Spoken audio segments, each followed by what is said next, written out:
Obrigado. Queria que vocês abrissem aí em João 15, no Evangelho de João, capítulo 15. Nós vamos falar a partir do versículo 9. E o capítulo 15 do Evangelho de João, ele faz parte de um discurso de despedida de Jesus. Jesus já estava anunciando aos seus discípulos que ele iria para a crucificação. E dos capítulos 13 ao 17, são 5 capítulos, ele anuncia meio que as últimas palavras, ele faz um discurso que é conhecido como o discurso de despedida de Jesus. No capítulo 15, ele começa a falar sobre o fato dele ser a videira e nós sermos os ramos dessa videira. Só que ele fala de um assunto que ele considera importante. Então, discurso de despedida, o que é? É algo importante. Eu vou morrer e eu quero falar um negócio para vocês antes de morrer. O que é essa importância? Sobre amizade. Curioso, né? Você pensar, alguém que vai morrer, falar sobre amizade, mas é isso que Jesus diz e fala para a gente. Então, João 15, do versículo 9 até o 17, eu vou ler na versão NVT. Eu os amei como o Pai me amou. Permaneçam no meu amor. Quando vocês obedecem aos meus mandamentos, permanecem no meu amor. Assim como eu obedeço aos mandamentos de meu Pai e permaneço no amor dele. Eu lhes disse essas coisas para que fiquem repletos da minha alegria. Sim, sua alegria transbordará. Este é o meu mandamento. Amem uns aos outros como eu amo vocês. Não existe amor maior do que dar a vida por seus amigos. Vocês serão meus amigos se fizerem o que eu ordeno. Já não os chamo de escravos, pois o Senhor não faz confidências a seus escravos. Agora vocês são meus amigos, pois eu lhes disse tudo o que o Pai me disse. Vocês não me escolheram, eu os escolhi. Eu os chamei para irem e produzirem frutos duradouros, para que o Pai lhes dê tudo o que pedirem em meu nome. Este é o meu mandamento. Amem uns aos outros. Que Deus ilumine a sua palavra. Quando eu penso em amizade, eu tenho que pensar numa história assim. Eu, com 11 para 12 anos, eu comecei a estudar de manhã na escola e mudou tudo para mim, né? A questão de amigos, horário, né? Lugar e tudo. E eu estava ali, né? Com aquele medo, com aquela situação de você querer ter novos amigos. E eu conheci o Guilherme, um cara um menino ali que eu me identifiquei muito, e ele tinha várias questões em comum, né, em comum comigo, assim, e a gente se deu bem logo de início. O Guilherme andava de skate, eu gostava de skate na época também, a gente começou a sair junto depois da escola. Só que um dia, no recreio, ali no intervalo, o colégio, a gente se reunia num espaço grande, assim, que tinha uma torre de uma caixa d'água. E naquela caixa d'água tinha uma escada, só que o colégio sabia que os alunos, se a escada fosse do chão e começasse do chão, eles iam querer subir. Então, eles cortaram a escada, deixaram a escada bem alta, assim. Ela começava quase na altura desse teto, aqui da igreja. E os meninos ali ficavam brincando, vendo, quem sobe na escada, quem sobe na escada. Daí o Guilherme falou, Zé, eu duvido você subir na escada. E você vai ser meu herói, né? E é aquelas coisas que ele sabia, os gatilhos que eu tinha, já me conhecia há uns meses ali. E ele me ajudou, assim, ele falou, eu te ajudo, nossa, vai ser muito legal e tal. E daí ele me ajudou, eu quero até levantar para fazer isso, porque quando eu subi na escada, quando ele me ajudou, ele fez o pezinho assim, eu peguei no primeiro degrau daquela escada e segurei com as 2 mãos assim e pensei, ok, e agora? Porque eu estava bem alto e numa questão de segundos, o Guilherme vai lá e puxa a minha calça. Então eu, com 11, 12 anos, querendo ter mais amigos naquela escola, não conhecia muita gente ali no horário. Fiquei de calça baixada para mais ou menos 200 pessoas ali da minha idade. E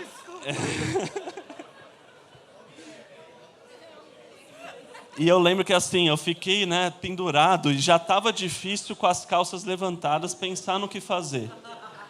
Com a calça baixada, eu não sabia mesmo se eu ia conseguir descer, até uma hora que eu me soltei, quase caí, levantei as calças e fui atrás do Guilherme. Falando, o Guilherme já tinha saído correndo e sabia que eu ia querer brigar com ele. E eu lembro que naquele dia eu fui para minha sala e fiquei todo não queria mais ver ninguém ali, fiquei com a cabeça baixada. Não sei se minha mãe não deve lembrar disso, mas eu pedi para minha mãe para trocar de escola. Minha mãe está aqui. E ela não deixou por causa disso. E eu não queria mais ir na escola e tal. E eu lembro que essa relação com o Guilherme tinha uma expectativa muito grande. E era alguém que eu queria muito me relacionar, que eu estava pensando, cara, esse vai ser meu melhor amigo. E ele me decepcionou muito e influenciou a maneira como eu era amigo das outras pessoas. Eu comecei a pensar, nossa, eu não vou mais ser amigo da mesma forma que eu estava tentando ser com o Guilherme. Eu vou me resguardar, porque senão as pessoas podem me trair, como o Guilherme me traiu. E quando Jesus fala aqui nesse discurso, eu me lembro dessa situação com o Guilherme, assim, porque Jesus ele está mostrando algo que era importante, ele está falando assim, o meu amor, o meu tipo de amor, a maneira como eu quero que vocês amem, a maneira como eu estou ensinando para vocês o que é amor, é um amor que dá a vida pelos seus amigos, e isso é muito importante. Então, quando Jesus lida com esse discurso aqui, ele começa a mostrar e querer falar para a gente, permaneçam nesse amor. E, começando aqui, voltando para o nosso trecho, Jesus começa falando assim, eu os amei como o Pai me amou. Então, Jesus ele deixa claro que existe uma fonte aí desse amor, Porque quando a gente lida com situações como a que eu lidei com o Guilherme, a gente pensa, nossa, eu não tenho como amar essa pessoa mais. Eu não tenho de onde tirar. Depois que ela me traiu, de onde eu vou tirar amor para essa pessoa? Mas Jesus fala assim, a fonte do amor que eu estou amando vem do Pai. E eu fiquei pensando sobre isso porque essa fonte de amor do Pai é uma fonte eterna. Desde a eternidade, o Pai e o Filho e o Espírito Santo se amam. Existe uma fonte aí que não depende da humanidade, não depende de outros fatores, não depende de Deus criar alguém para amar. Deus, em si mesmo, já ama e ama eternamente. E quando Jesus começa a falar sobre amor, ele fala isso. O amor verdadeiro tem origem no Pai. Esse amor que é demonstrado por Jesus, por mim, vem do próprio Pai. Interessante, Zé. Primeiro, eu fico muito feliz que você não usou esse exemplo lá na pregação do PrEP, do presbitério. Eu fico feliz porque te ajudou a passar. É sempre assim, Quando eu ia falar lá, eles falavam, Zé, é muito adolescente o que você está falando. Eu trabalho com adolescentes aqui, Então, as coisas que eu penso, que eu vivo isso. Eu penso Mas é muito... E eu ri, porque eu não sou... Qual que era o nome do seu amigo? Guilherme. Eu não sou nem o Guilherme, nem o Zé nessa história. Sinceramente, eu não tinha esse nível de maldade. E eu também não era tão bobo para cair numa dessa. Eu era quem ria. Que nem vocês estão rindo de eu brincar que ele é bobo. Mas, assim... E eu acho que isso é importante. Porque às vezes a gente ouve essa história e a gente fica, que raiva desse Guilherme. Sei lá se você inventou esse nome ou se você já está descontando aqui em rede nacional. Mas, assim... Porque a gente fica com raiva, mas eu faço parte do que perpetua esse tipo de coisa. Então a gente talvez é aquela amizade que eu não tenho nada a ver com isso. Eu não fui nem tão bobo de tentar subir numa caixa d'água, nem tão traíra. Eu sou o neutro. Mas a gente perpetua numa indiferença com a dor E eu estava rindo aqui um pouco de sem graça, porque assim, essas histórias a gente combina de não mandar antes. Então a gente tem um esboço, mas a gente não sabe para onde vai as histórias. Vou usar uma história. Então por isso que eu sou sempre muito surpreendido com o Paulo, com o Zé. E esse tipo a sua história inicial mostra tanto que as nossas amizades, principalmente quem veio de escola pública, eu não sei como é que é na escola privada, ela era muito frágil. A gente estava com medo de cair assim, você não podia cometer erros. Muito menos esse negócio de expor sua fragilidade. Você expor quem você é, né? Eu lembro de um livro que mudou a minha... Já adulto, com 30 e poucos anos, foi da Brené Brown, quando ela fala a coragem de ser. Você se expor sem querer se tratar nas redes sociais, né? Mas você saber trazer a sua vulnerabilidade.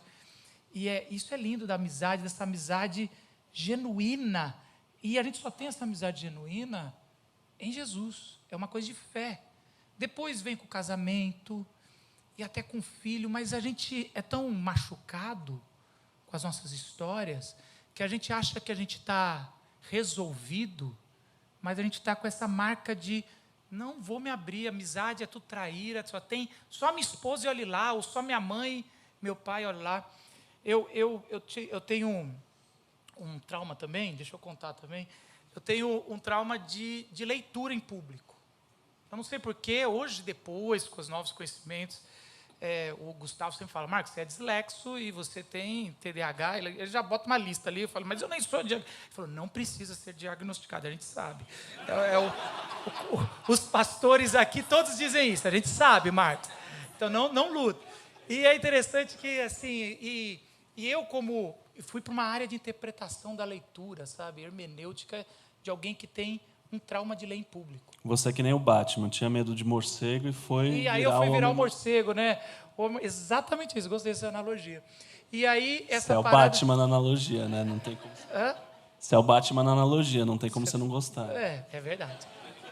Mas e aí eu sempre tive esse negócio, nunca entendi direito por que eu lia bem comigo mesmo, mas a hora que em público, vocês já sabem, eu já contei isso aqui, por isso que eu nunca leio aqui, porque eu fico mais com medo da leitura do que a pregação.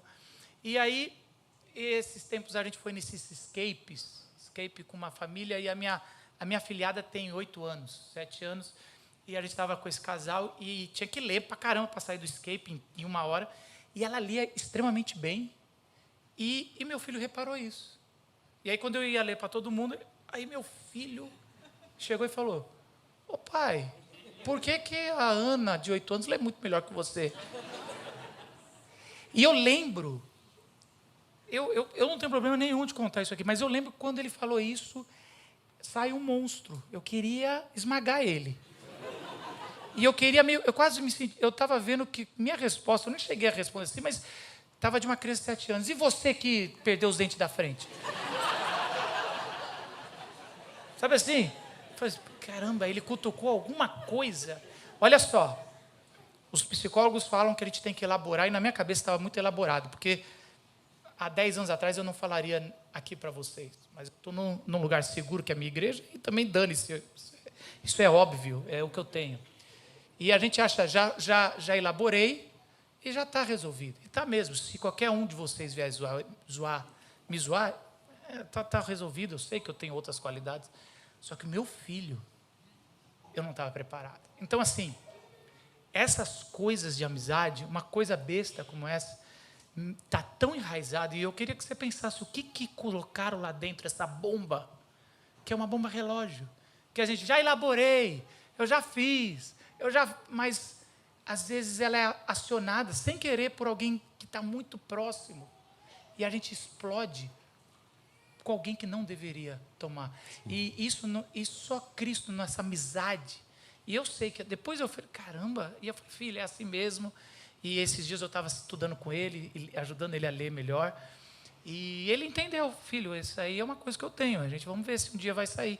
E aí ele entrou de novo num lugar de acolhimento, que eu estava vendo que tem, mesmo que aquilo que você acha que está superado, está em lugares que pessoas muito próximas podem desconfortar, explodir essa bomba, armar essa bomba. E é isso que Jesus está tratando aqui, que o Zé está tratando. E é um contexto que acontece na igreja, né? Acontece entre os seus discípulos, acontece nessa situação aqui que a gente vive, de tentar ser amigo, se aproximar e começar a ter problemas, a ter desafios e falar, putz, da onde que eu vou tirar a força, o amor para me relacionar com essas pessoas? E é uma preocupação de Jesus. Porque ele repete nesse capítulo mais ou menos 10 vezes, se você pegar no português ou no grego ali no original, a palavra permanecer. Permaneçam nesse amor. E ele está preocupado com as pessoas, falando assim, vocês talvez vão ter a tentação de não permanecer. E o que é não permanecer? É não permanecer na igreja? Não, é não permanecer no amor de Deus. E eu pensei, o que seria permanecer na igreja e não permanecer nesse amor?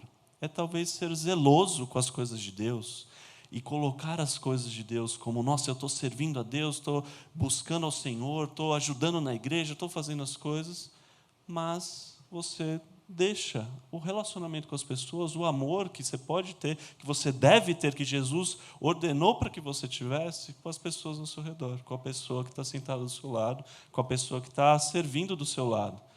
Mas talvez você fale, não, eu estou aqui para adorar a Deus e eu não estou aqui para ser amigo das pessoas. Então, Jesus está falando isso para você. Eu não quero que você deixe esse amor, eu quero que você permaneça nesse amor. Um amor que ama os amigos, que faz amigos, que está disposto a amar, sendo amigo. Né? Então, a primeira coisa que eu penso assim, quando eu vejo esse trecho, e a primeira relação desse amor é um amor que vem de Deus, é um amor verdadeiro que vem do Pai, que tem a sua fonte, então que a gente pode ir atrás dessa fonte para saciar o nosso coração e a partir daí transbordar, né, e amar o próximo, e que é um amor que a gente deve permanecer nesse amor. Jesus continua o trecho falando assim, eu lhes disse essas coisas para que vocês fiquem repletos da minha alegria.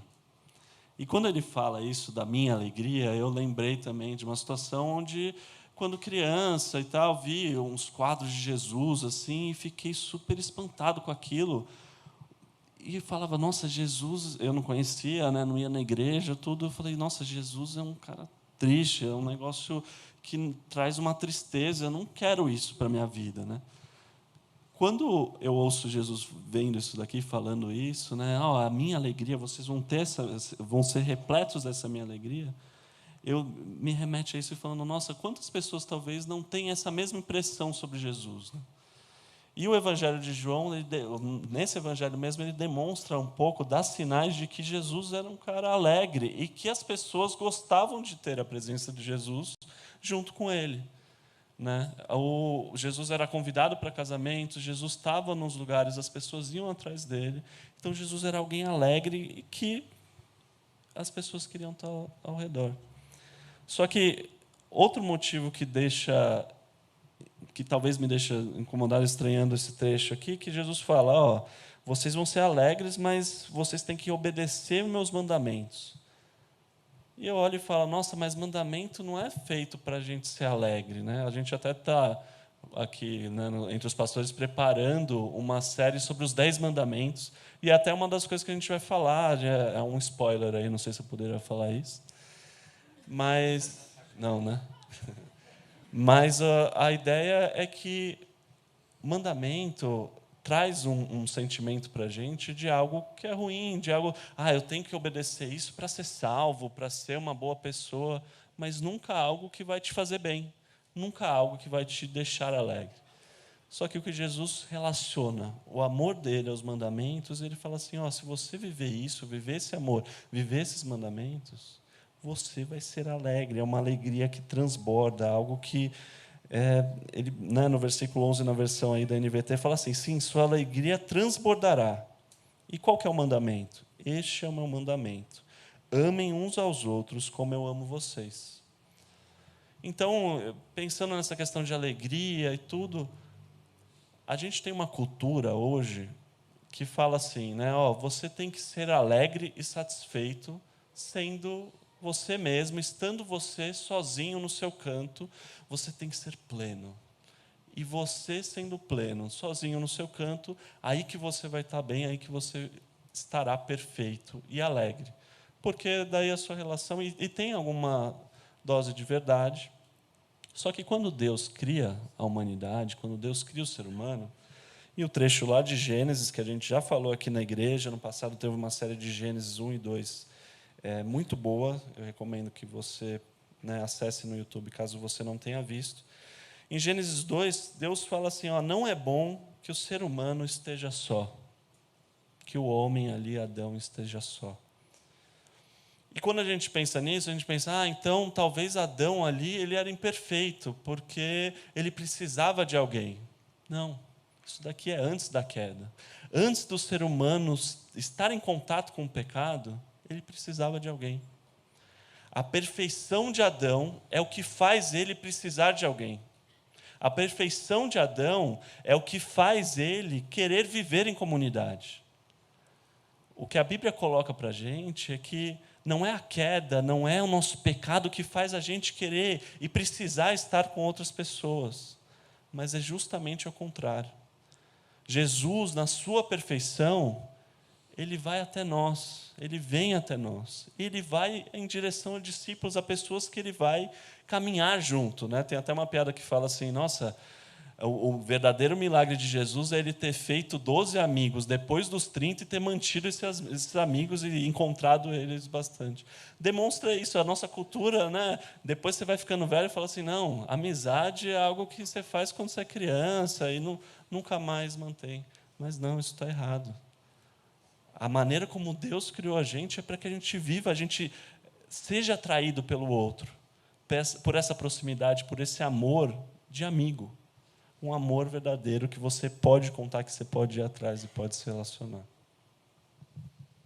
Eu estava pensando, quando você estava falando sobre os mandamentos, que realmente, eu quando criança, eu sempre achava que minha mãe tinha... Tadinha, desculpa, mãe, você está vendo, mas eu vou te expor. Eu sempre achava que minha mãe queria, assim, o prazer dela era me tirar o meu prazer, Tipo, não, você não pode fazer as coisas.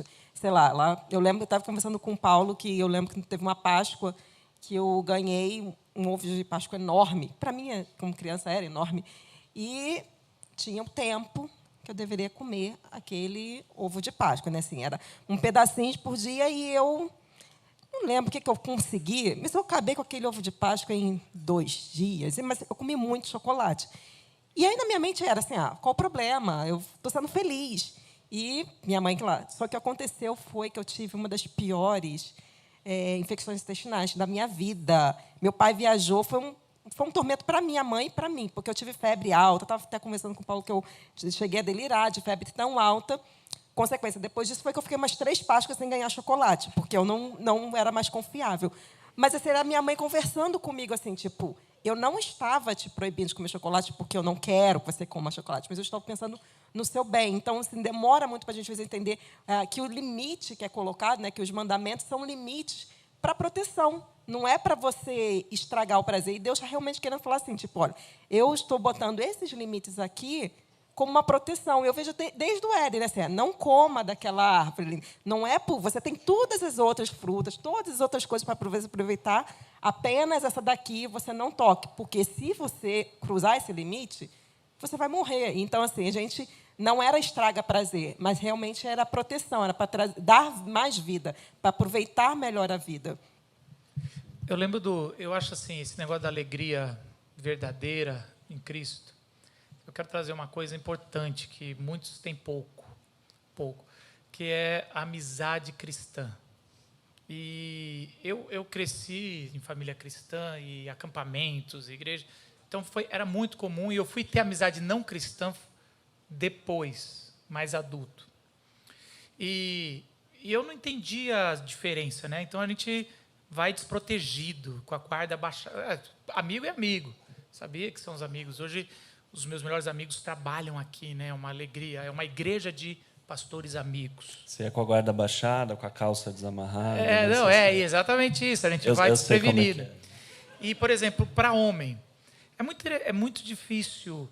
Eu não estou dizendo que não possa ter boas amizades com gente que não é da mesma fé, mas é difícil, é complicado, porque uma das coisas que a gente quer, nós homens, é poder chegar com os amigos sem levantar a guarda, abrir aquilo que a gente praticamente, às vezes, nem para a esposa quer falar, porque ela está ali, ela já sabe, mas a gente finge que ela finge que não sabe. E aí, a gente, com o homem, poder ser verdadeiro. E várias vezes eu vejo o tanto que a amizade sincera, fora da fé, é uma outra coisa. Confunde com promiscuidade. Confunde com, eu vou trair minha esposa, mas você é meu amigo. Eu falei, cara, por ser seu amigo, se você trair, eu vou contar. Como assim? Cara, que absurdo. Que você está achando? Ou grupos de WhatsApp com mulheres peladas, falam, cara, você é meu amigo, que você está pondo aqui. Não, mas isso aqui é normal. Não, cara, me ajuda. Me ajuda a não ter isso aqui. Eu sou um cara casado. Esse tipo de amizade, e eu estou, lógico, trazendo aqui uma coisa, provavelmente as mulheres também têm alguma coisa nisso aí, mas estou falando para os homens, é a amizade que só Cristo traz. Amigos verdadeiros que, às vezes, brincam com problemas nossos, a gente está brincando aqui do bullying, apesar de ser uma coisa muito séria. A gente aqui, quando fala bullying, não é o que vocês... É outra coisa, é aquela brincadeira para dar aquele cutucão, se toca, você não está percebendo isso. Mas quando a gente vai para um outro campo, é um campo de vamos proteger. E eu vejo isso em amigos meus. Eu vejo isso em amigos meus que protegem. Eu lembro mais uma história. Eu lembro quando acabei um namoro, tinha sido horrível aquele namoro. E eu lembro que cheguei com 2 amigos meus e falei, hoje é a noite da gandaia. Hoje a gente vai beber, e eram amigos cristãos que já faziam até missões comigo. Mas hoje eu não quero saber, eu não quero nenhum conselho bom. Eu quero, assim, hoje eu quero esquecer da vida. Vocês me carregam para casa. E eu lembro direitinho que um olhou para o outro e falou, é hoje, Marcão, hoje você vai ver. É hoje. Eu falei, eles vão me levar no negócio de stripper. Não é possível. É hoje, eu tinha uns 24 anos. Eu não posso nem falar muito que um dos amigos está aqui. E aí a gente, vamos. E ele fomos, a gente saiu. Onde vocês vão? Não, vai, fica de boa, Marcos. Hoje a gente vai te carregar. Eu falei, eu lembro. Aí chegou, eu lembro que eles pararam numa pizzaria. Aí já foi uma decepção para mim. Aí, vamos comer, Marcos, você não sabe nada de balada. A gente vai comer pra caramba, depois a festa, os negócios vem depois. Aí eu falei, tá bom, a gente vai lá comendo, conversando, e eu comecei a esquecer. Eu tinha chorado muito aquele dia, mas comecei a esquecer. Hoje, sei o quê, vamos. E aí eu lembro direitinho, quando a gente entrou, já era meia-noite, saindo, o restaurante estava fechando. É agora, né, mano? É agora. E eu percebi que o carro estava indo para casa. E eu não falei nada. E a gente chegou, eu dormi. E eu falei, obrigado, amigos. Se eles ficassem, não, você é crente, Marcos. Não sei o quê. Aquilo ia acabar com a minha noite. Mas a gente fingiu que ia fazer. Como um bom crente, fingimos que ia ter stripper. Tudo. Não teve nada, foi uma pizzaria. Voltei para casa, deitei. E foi mais legal que quando estava no caminho de volta, que eu saquei que a gente estava indo para casa, eu não falei mais nada. Eu falei, é isso. Você precisa disso. Você só encontra isso com gente que conhece a Jesus. E é isso que Jesus está falando. Olha, eu vou embora. Né, Zé? Vou embora. Vocês não vão, mas vocês têm um ao outro. E a hora que um pirar, o outro puxa. Não fica, puxa. É por isso que vocês precisam ter amigos na igreja, na vila. Você precisa ter. Isso é o reino de Deus, isso é a igreja. Não é ficar, eu estou bem, Marcos. É legal ter uns amigos fora para você entender o que é realidade. Mas precisa ter aqui, é aqui que eles vão te levar para casa, fingindo que está balada. Eu estou usando um dos exemplos, mas tem muitos outros. Sim. E quando, essa postura de Jesus é uma postura para nos ajudar, assim como o Marcos está falando, assim como nesse exemplo, Então, quando a gente pensa em igreja, a gente tem que sempre pensar nisso. E pensar nisso não como uma forma, algo que vai, só é pesaroso, mas esse amor que vai te levar ao encontro do seu próximo, é um amor que vai te dar uma alegria que transborda. É um amor que transborda, que vai além, que literalmente transbordar é pegar o copo ali, a água cair, você colocar a água até o copo não caber mais. É isso que Jesus, esse amor que vem de Jesus, porque se não fosse um amor que transbordasse, Jesus não viria até nós. E esse amor dele, que quando ele toca você vai em direção ao próximo. tanto pessoas, né, principalmente aqui, eu acho que isso faz um sentido, mas eu queria até acrescentar a fala do Marcos de você ter esse amor também pelas pessoas que não são da igreja, para que você possa também compartilhar desse evangelho com elas. E aqui a gente entra na parte que Jesus coloca o discurso dele em relação ao que ele vai fazer e a maneira como ele vê esse amor, né? No versículo 13, Jesus diz assim: não existe amor maior do que dar a vida por seus amigos. Quando eu era pequeno e olhei ali e falei para vocês, né, que eu vi aquelas questões, né, as imagens de Jesus assim que me deixou meio magoado, era Jesus ali na cruz e me trazia uma tristeza. Eu falava, não, esse Jesus não é alegre, não é algo legal. Quando eu vejo esse trecho aqui, me dá uma sensação assim de, nossa, como eu estava enganado. Esse versículo demonstra que quando Jesus estava ali na cruz, ele estava pensando nos amigos dele. Ele foi crucificado pelos seus amigos. Né? Até quando ele estava ali no Jardim das Oliveiras, e as pessoas chegam, né, e ele fala, não, eu sou Jesus, eu sou quem vocês procuram, deixa eles. A Bíblia deixa claro que ele se doa no lugar daqueles que ele ama. O amor dele ali, né, a cruz, faz sentido porque ele está deixando pessoas de lado, ele está deixando a gente de lado, para que ele possa ser crucificado no nosso lugar e no lugar das pessoas que ele ama. Só que, quando dá esse tom da amizade, esse tom do amor da amizade de Jesus, isso parece para mim renovar, né? Eu tenho um professor e era um professor que era pastor, tudo na teologia, e ele teve muito sucesso, assim, né? Tinha uma igreja grande, ele já tinha saído dessa igreja e estava dando aula lá no seminário. E eu lembro das pessoas olhando aquilo né, essa aula era tipo assim, todos os alunos tinham um pedaço de aula e outro era só pergunta, assim, porque era um professor que todo mundo via como sábio. Nossa, professor, como que a gente, né, tem sucesso como você, como pastor? Enfim, aquela coisa assim, que não era isso diretamente, mas todos os alunos paravam para ouvir os conselhos dele. E eu lembro que eu me decepcionei muito com esse professor nesse dia, era missionário na época, e ele falou assim, vocês, como pastores, não devem ter amigos na igreja. As pessoas não devem ser suas amigas. E tinha todo um sentido lá, que ele falava, se você tiver amigos na igreja, você vai tratar uns melhor, outros pior, e isso vai causar divisão, vai causar inveja. E eu olho aqui para o que Jesus fala, Jesus fala assim, já não os chamo de escravos, pois o Senhor não faz confidências a seus escravos. Agora vocês são meus amigos, pois eu lhes disse tudo o que o Pai me disse. Fico pensando, Jesus tinha essa postura?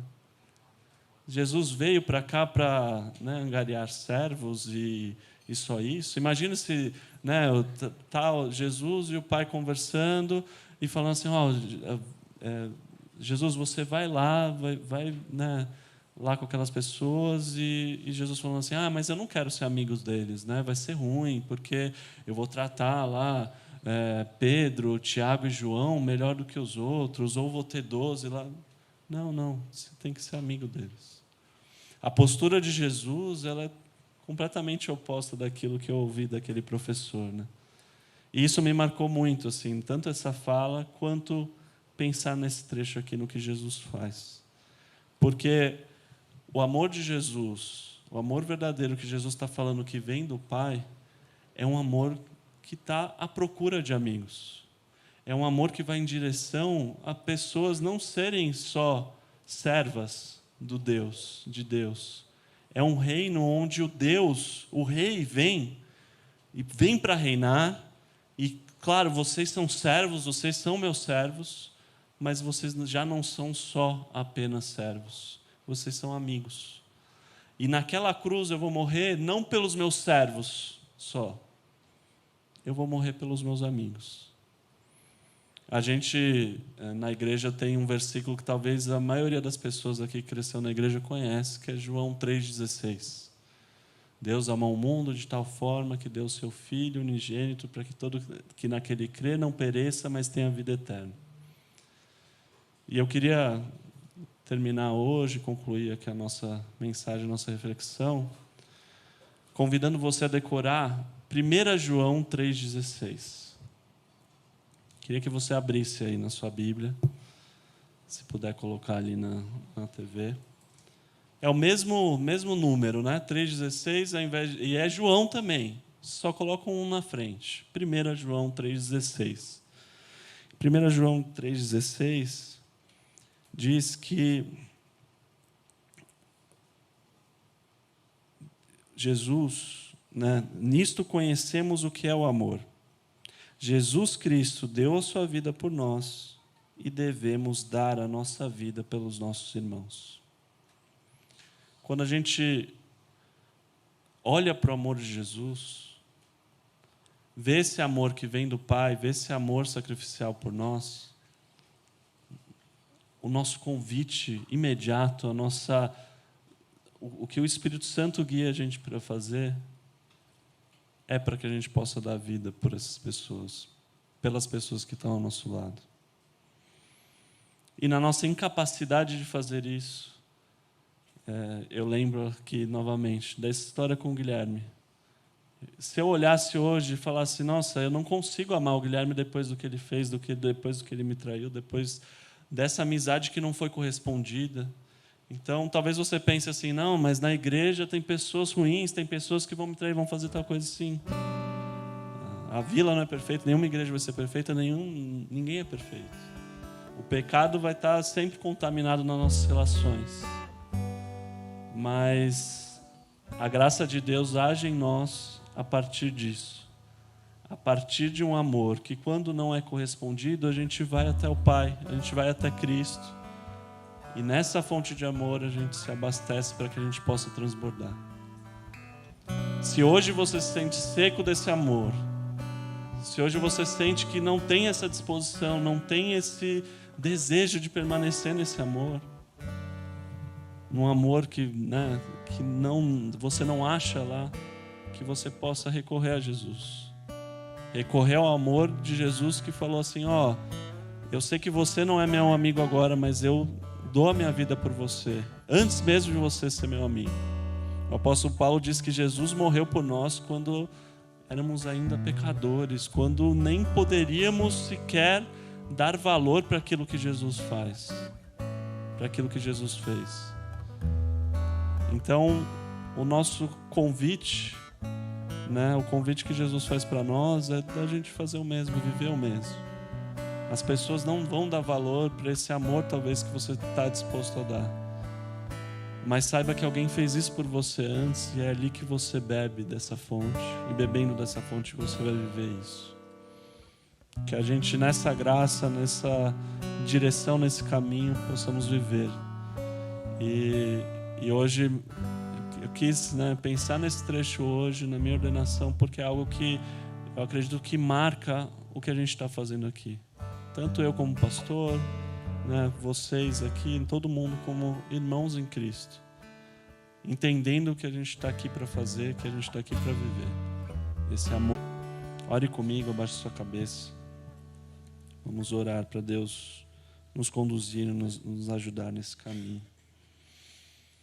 Senhor nosso Pai, obrigado, Deus. Obrigado por esse dia.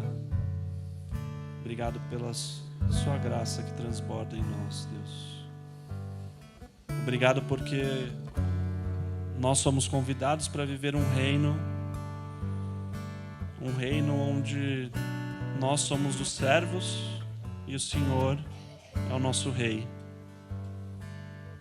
Mas não para por aí, Deus. Senhor Jesus, o Senhor não se satisfez em fazer de nós apenas servos, mas o Senhor queria amigos. Então que a gente possa, Senhor, nesse espírito, nessa graça que vem do Senhor, nesse amor que transborda do Senhor para nós, nos direcionarmos em relação ao próximo, em relação à nossa vida entregue ao Senhor, e entregue ao nosso próximo, ao nosso amigo, para que ele também possa viver isso, ela também possa viver isso, pelo Senhor, através do seu poder que age em nós. Senhor, tenha misericórdia de nós, nas nossas falhas, naquilo que a gente não consegue viver, em sermos bons amigos, mas que o Senhor faça de nós pessoas que são bons amigos. Cuide do nosso coração e nos leve em direção àqueles que o Senhor ama, Deus, para que a gente possa te servir nesse reino de amigos, Senhor. Amém.